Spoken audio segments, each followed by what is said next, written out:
I'm in New York City in Little Italy. I remember this place since I've been a litlittle kid.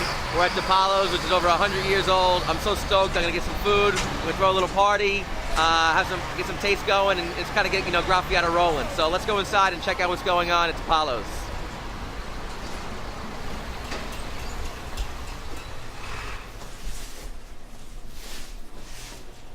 Hey Mike, How you doing, Lou?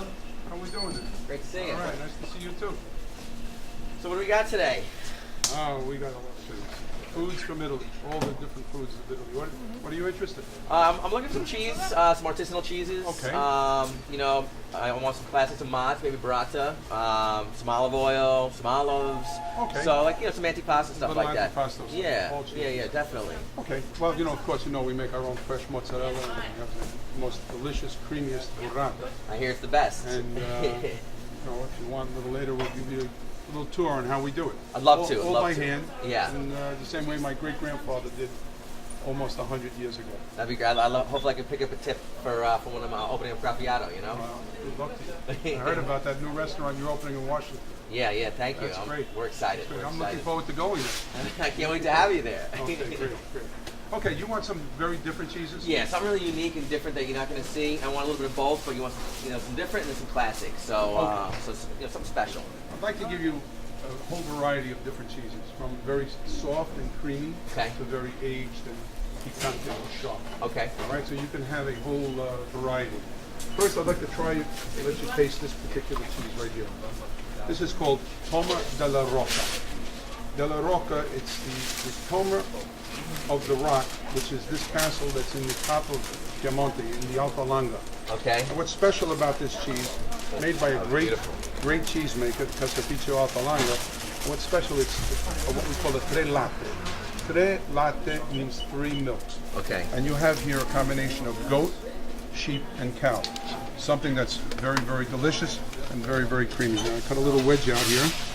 I just want you to see how it looks. But this is pretty cold now. At room temperature, this really gets runny. Let me just cut a little sample for you to taste. And this cheese really stands on its own. I like to serve it with some crusty bread, but for you to get a full presentation on how this cheese is, let's get it taste straight. Oh, wow. And the rind is very edible when it's in this beautiful condition. You see how it just puffs up a little bit. And right under the rind, it's nice and creamy. Oh, it's so rich. Rich. Oh, yeah. And this is the first cheese that I like to put on a plate. Okay. And let it stay for about 15 or 20 minutes, and it gets almost creamy and soft like butter. And you would spread it. Okay. The second soft cheese, it's an ancient cheese, goes back over 1,000 years of tradition. Wow. It's our typical gorgonzola, but it's not just any ordinary gorgonzola. It's what we call gorgonzola molto cremoso, or very, very creamy. Okay. It's sweet, delicate. It's often referred to as gorgonzola dolce. And let me get this. I'm going to cut open. I'm just about to open up another wheel right now. So you're going to be the first one to get from this. Oh, wow. This wheel. This is my favorite gorgonzola producer in Italy. It's the Gelmini family. They're in Besante, which is a suburb of Milano. Okay. Gorgonzola is famous in the region of Lombardy and Piemonte. Right on the border between the two is where the gorgonzola is produced. And this is the size of a wheel of gorgonzola. It's the perfect. Approximately 14 kilo, 28 pounds, give or take. And in serving gorgonzola, I often like to serve it with what we call a mostarda, a mustard pear. Pear de mostarda, or maybe the white watermelon, which is really very, very delicious as well. Interesting, the white watermelon. White watermelon, yes. It's typical from the region of Lombardia in this town of Mantova. Mantova, a very famous city in Lombardy. Wow, look at that wheel. Now you see how this is so very, very creamy? Oh my God, I could bait in that. It's almost liquidy. And this is gorgonzola. Gorgonzola is often referred to as the blue stracchino. And gorgonzola, the name gorgonzola comes from the town of Gorgonzola. where they really never made any gorgonzola there. It's just that it was the first place this blue vein cheese was presented in the market. You know, the cheesemakers and farmers used to come down from the hills, and they used to bring their products to the marketplaces, much like you find the farmers markets here in New York City and other major cities. The farmers markets, where the farmers are outside the city, and they would bring it down. Well, 1,000 years ago, they used to make their cheese, bring it down to the mountains, from the mountains to the major cities. There was one cheesemaker that had a little bit of curds that were left over. And what happened? He reused those curds and blended it with the next day's curds. It didn't mold together, and use the word mold. Right. It didn't form together so well, and it allowed air to permeate through the middle of the cheese. The microclimate, the microflora, the natural molds of the air permeated into the cheese, and that was the birth of gorgonzola. 1,000 years ago. 1,000 years ago. Wow. It wasn't known as gorgonzola. It was known as blue stracchino. Stracchino, from the word stracco, meaning tired, was the original name for this cheese. But about 80 years ago, they gave it the name of gorgonzola to give it a little identity. How's that taste? This is one of the most amazing cheeses I've had in my life. You know, people that shy away from gorgonzola, once they taste this, they have a new respect for it. And then they turn around and say, gee, never had such a wonderful cheese. So let me give you a nice piece of this, because this is going to be certainly a party. Wow. Please. That's amazing. Amazing. Gorgonzola. Wow. Let's put it on a piece of cellophane. I can eat that with a spoon. And I think everyone, you guys could too. You could just eat it with a spoon. Yeah, I mean, I don't even know if I want to give that to anybody else. You can find gorgonzola layered with the cream cheese mascarpone, but with this one you don't need any mascarpone. No, So wow, creamy, that's amazing. very creamy. Now we'll move into from the very, very soft and creamy, we'll move into the semi. Okay. We're going to move up into the mountains, into the Alps. Trentino. You know, Italy is comprised of 20 regions. One of the regions, which are all mountains, is Trentino Alto Adige.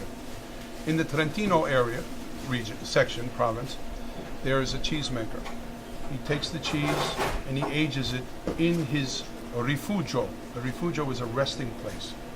And it's built on the side of a hill. On the side of a mountain, not even a hill, a mountain. Right. And this valley that splits the two mountain ranges is basically right up against, borders his rifugio, or his resting place. And the breezes that go through this valley between the two mountain regions is what ages this particular cheese. The cheese is called crucolo. And the name crucolo comes from the most beautiful view in dialect, in Trento dialect. You know, and throughout Italy they speak all different dialects. Right, right. This is an ancient dialect. The people from Trento, they speak this dialect, and the crucolo is this most beautiful view, and that's what you see as you look outside of his rifugio through the valley onto the next mountain range. And this is it right here. It's a semi-soft cheese that's aged about 100 days in this environment. And you can see there's a lot of eye formation. The eye formation is caused from the natural fermentation.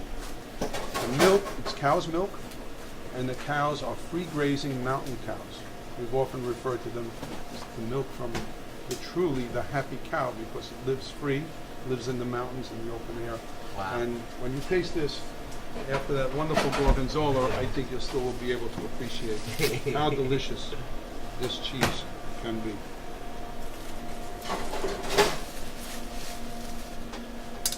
Oh, crucolo. Creamy, sweet, and then it leaves a little bite at the end. So it's going to start and move into the more aged cheeses as well. It's like a perfect, like softer cheese texture. Texture, and I love the air pockets in there. And the flavors just. It just continues. Yeah, it's really good. Okay, so we could give you a nice piece of this as I well. love a piece of that. Okay. How can I say no? Wow.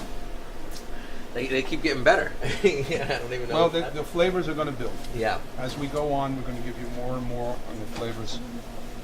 So, a piece of crucolo. Okay? Wow, look at that. And no cheese platter is complete unless you have a piece of grana. And in this case, we're going to give you grana padano, which is the most ancient grana, going back, again, another cheese over 1,000 years of history. And the cheese is called grana padano because padano means of the Po. There's this river that runs across Italy, that divides Italy.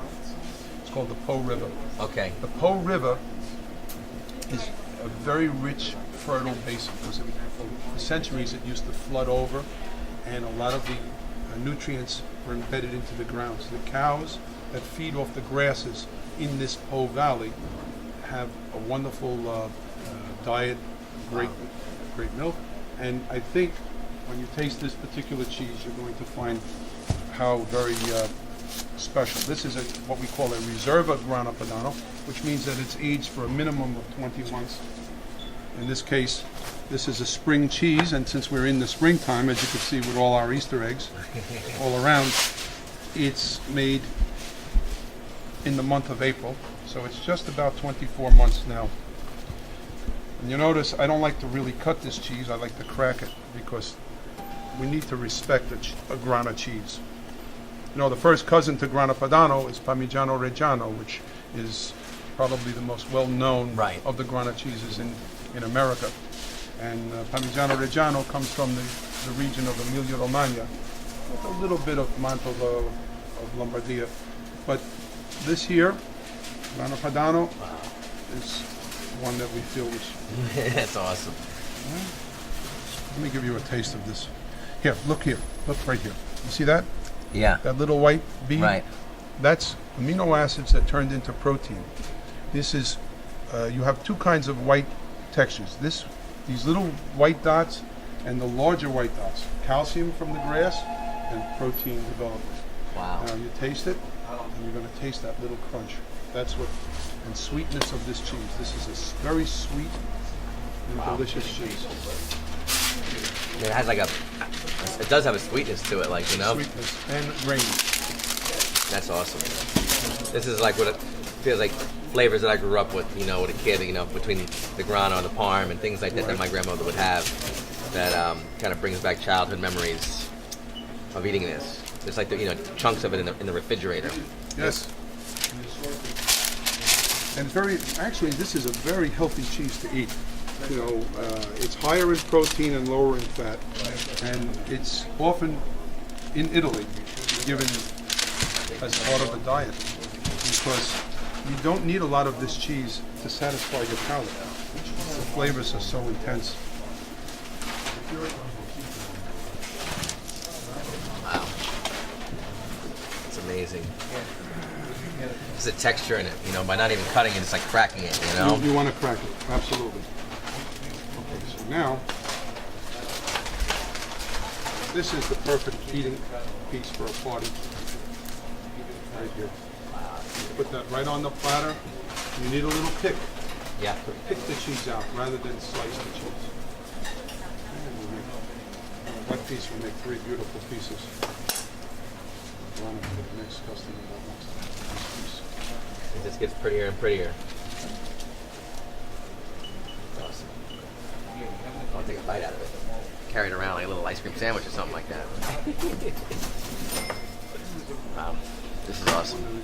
So inspiring to like hear all these little stories and stuff like that, and just kind of, you know, the history behind it, thousands of years, hundreds of years, and the agings, and where it came from and how it originated. For me, it's like I want to get on a flight right today, go to Italy, and just stay there and travel around and eat and drink, and that's how. I mean, the inspiration today has been amazing, and we've been here for not even that long. I got 4 cheeses ahead of me and in front of me, and it's just so inspiring, you know, and I can't wait to kind of implement some of this knowledge and flavor profile into Graffiato, what we're going to do at Graffiato. So, very exciting, you know, very exciting.